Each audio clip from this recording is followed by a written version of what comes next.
Good morning students, how are you? Hope you are doing good. So students, which lesson we are discussing?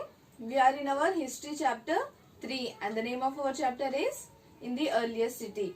So in this lesson we have already dealt with a couple of chapters. Starting from the story of Harappa, then what are special about these cities, then life in the city, and about the new crafts we have begun in the last video.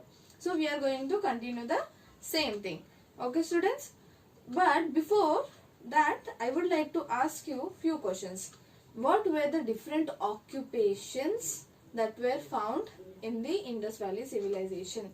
Now answer for these questions you have to note down in a paper. So I repeat the question, what were the different occupations that were found in the Indus Valley civilization and what were the crafts found? Also, these two questions you have to answer, and I hope you have completed your homework which I have given you the last video. Okay, now we will move forward with our lesson. Students, till now we have discussed about the city, how is the city, how was the city planned, what was the life in the city, what occupations did people follow in the city. Now moving forward, what did the people wear at that time? So cotton was probably grown at Mehergarh about 7,000 years ago. Okay, so they might have found some remains of the cotton, and they have also found pieces of cloth that were attached to the lid of the silver vase and some copper objects. Might be when it have completely destroyed, few pieces of the cloth might have got stuck in those objects, and those were found at Mohenjo-daro. So with this we can have an idea what was the materials used for their clothing. Okay students. Next, archaeologists also found spindle wheels made up of terracotta and faience. Now what are spindles? Spindles is nothing but a equipment used for spinning thread. So they used to look somewhat like this. Now those spindles were made up of terracotta and faience. So now first we will be seeing what is terracotta. It is a reddish brown clay that have been baked and it is not covered in a shiny substance. It is used for making pots, ornaments, toys, etc. So in the first picture you can see the toys, second picture ornaments. The ornament that you are seeing, this was not made in the Indus Valley civilization. I have just used it for a better understanding so that you will understand it better. Okay, so it will be usually in reddish brown color and it will be baked and it will not be shiny. Okay, so this you have to remember. The next material used was faience. It was artificially made produced material. It was artificially produced material. And how was it produced? The gum was used to shape the sand or the quartz powder into an object. So the picture that just appeared in front of you is the quartz, and at that time they used to powder it and they used to give a shape with the help of the gum, and after giving the shape they used to give a shiny and glassy finish to the object.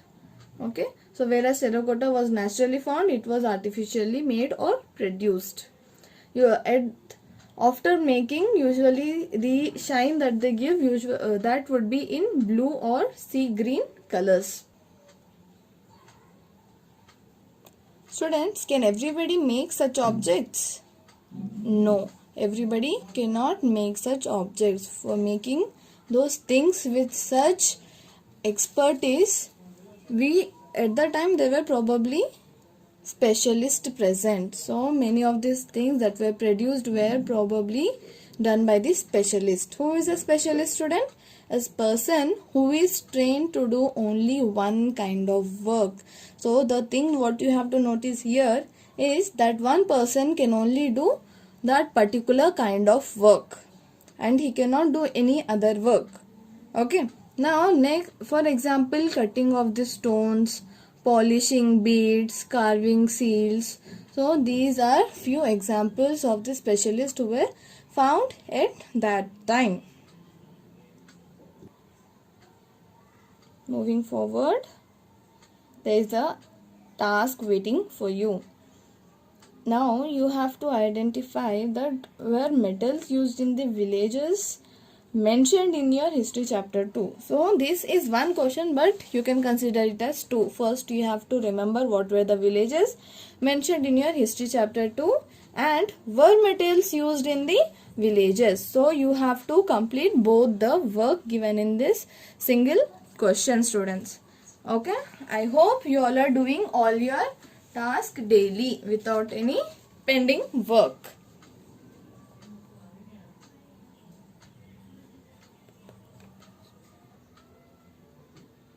Students, we have seen that during Indus Valley civilization there were many raw materials used, starting from the cotton that was used for making of the cloth, and any other, if you think that gold, silver, all these things were the different raw materials that were required for production of some or the other tools.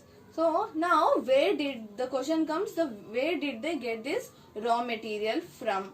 So they were going in search of raw material because all the raw materials were not available near to the place where they were residing. Okay students, now we will see where did they go in search of raw material.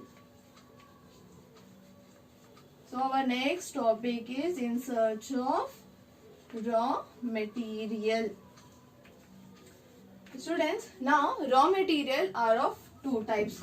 First is natural and second is human made or human produced also we can call it. Now for example, naturally, that means which is present in the earth. Now it can be coal, now it can be wood, that is naturally available on the earth. If we talk about human made, which is something produced by the farmers when they are doing cultivation of different crops.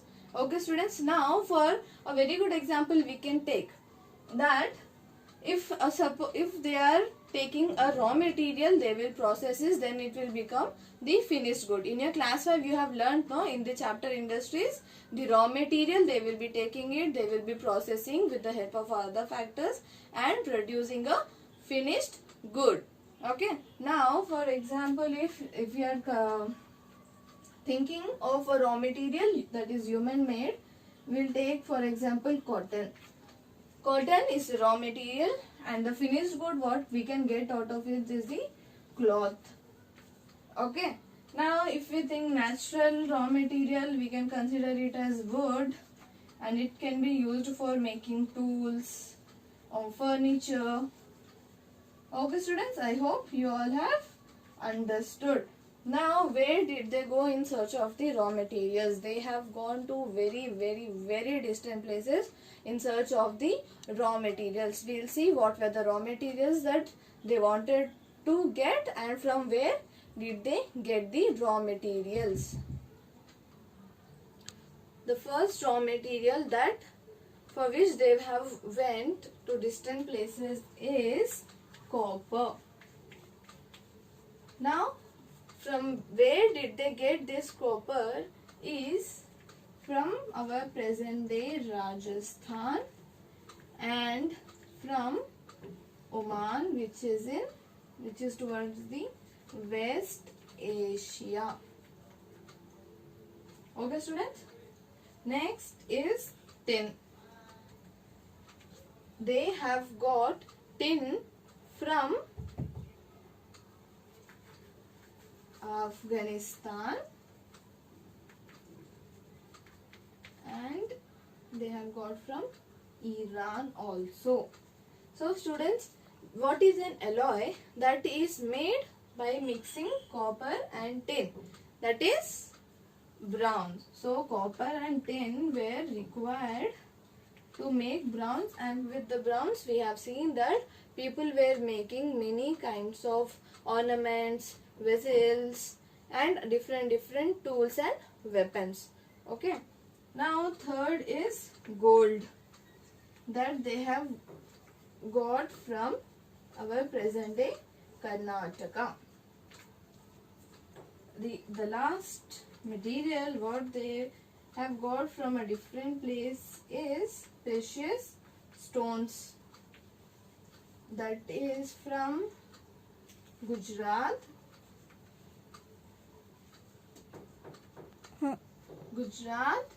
Iran and Afghanistan. So from these three places they used to get the different raw materials. So you have seen getting anything was not easy, and the rulers, that is why they used to keep the precious and most valuable things for themselves. Again we'll summarize it. Copper was from Gujarat and Oman. Oman is in the West Asia. Second is tin. Copper and tin was required for making bronze, and they have got it from Afghanistan and Iran. The third is gold. Very important, no?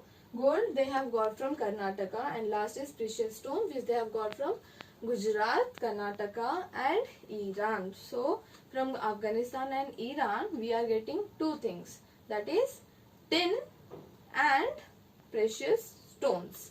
Students, now we have discussed a lot of things about Indus Valley civilization. That is starting from how it was made, how it was discovered, how were the houses, what was the city, how was it divided, and what is the life, what are the different occupations, and from where did they get the raw material to do all that work. But students, we are forgetting one very important thing, that is we cannot live without it. What is it? It is food. Now we are going to see what are the food that they used to consume, what are the things that were the part of their diet. Okay. Food for people in the cities. Now we will see what were the different food items that people consumed. People living in the countryside, that means in the villages, they used to grow crops and rear the animals. That means they were farmers and herders in the villages. So these farmers and herders used to supply food to the craftspersons, scribes, rulers in the cities, because craftspersons were doing some craft work, scribes were engaged in the writing, and rulers in the administration. So they were not growing crops. How will they get the food? As we are getting today, that is because of our farmers. Harappans grew wheat, barley, pulses, peas, rice, sesame, linseed and mustard seeds. They have consumed all these things in their diet. All these things were the part of their diet. Now, students, how can you trust that all these things were produced? If I tell, will you believe? It's written in the book, no? How did they write in the book? Because the archaeologists have found the remains of those crops. On that basis only they have written that these were the things that they have consumed in their daily food. These were the part of their diet.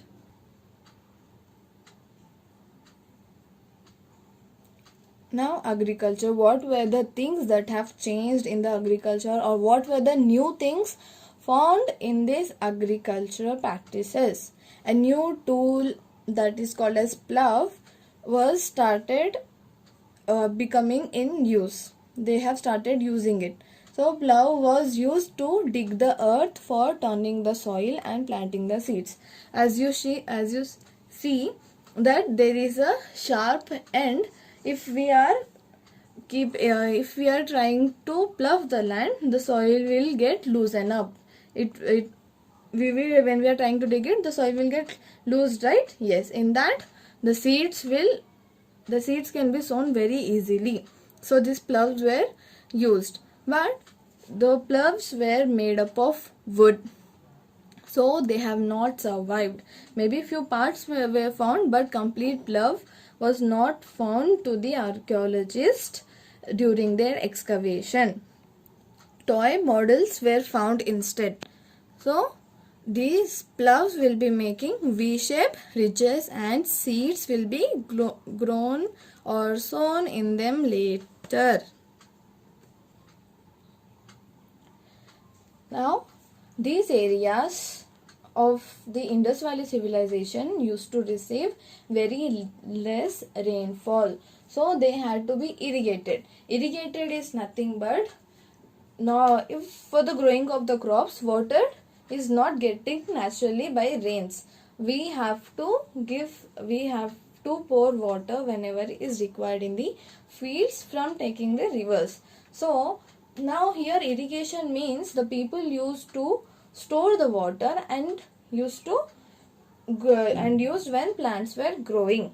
So here you can see there's a picture, that's an example how they used to store the water, and they used to use the same water whenever the plants were growing and when they feel that plants require that water.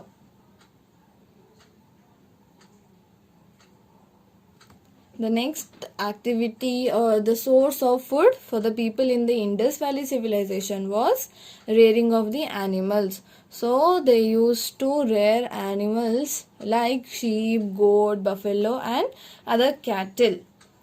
Now the place they were living, it used to have good amount of water and grass. But usually these things will not be available for them during the dry summer months. And even now we will in the cities today we are facing very huge problem or major problem related to the water scarcity, and it happens every year in the summer. So in that time also, in the dry summer months, the pastoralists or the herders used to take this large herd of animals. You can see the other picture, right? They used to take this herd of animals, whatever they used to rear, to the great distances. Wherever the green land was present, wherever the grass was present, they used to take for grass and water. Because if we need food for the growth of animals also, they need grass and water, no? For that they used to take them to the great distances. And in the summer months they were also collecting fruits like bear. You can see in the picture, no? In Hindi we call it as bear and in Telugu we call it as regi pandlu. And they used to caught fishes, they were practicing fishing also, and they used to hunt the wild animals for their food. Okay students, so these were the different type of food that were part of their diet, normally what they used to eat and the things that they were eating in the summer season. So students, in this video what did we learn today? We have learned about the different craft work that were practiced in the Indus Valley civilization, and after that we have seen what material did they use for their clothing. We have seen that that archaeologists have found pieces of cloth that was stick to the lid of some vase, and they have also found the remains of the cotton at Mehergarh and Mohenjo-daro. Later we have seen how were this spinned into a cloth with the help of spindles. Later we have seen that from where did they get all the raw materials. Few were naturally found, few were made by the humans. Then they were processed into finished goods. From there were different raw materials like copper, tin, gold and precious stone that they were getting from different parts of the continent. After that we have seen a very important part of our life and their life also, that is what did they eat, what was the food for the people in the Indus Valley civilization. What were they eating, what the crops they were cultivating? Wheat, barley, rice, sesame seeds, linseeds, mustard seeds, all these things they were growing, and alongside they were also rearing the animals. So we can say that they were farmers and herders, and these people were supplying the same food materials or the grains to the people who were living in the cities. Coming to now, as we have seen, they were farmers and herders, so they need water for the cultivation and for here the daily use and for the animals also. In the dry summers, when there was scarcity of water, they used to store the water previously and they use when the plants were growing. And for the herders here, they used to take their cattle for great distances and they used to go in search of grass and water. And in that time, whatever the things they were eating or the grains that were part of their diet, we have just now discovered or we have just discussed. Okay students, that's it for the video, and whatever the work is given, I hope you all are doing and also making the note of the important points during the video. Till then, we'll meet you in the next video students. Goodbye.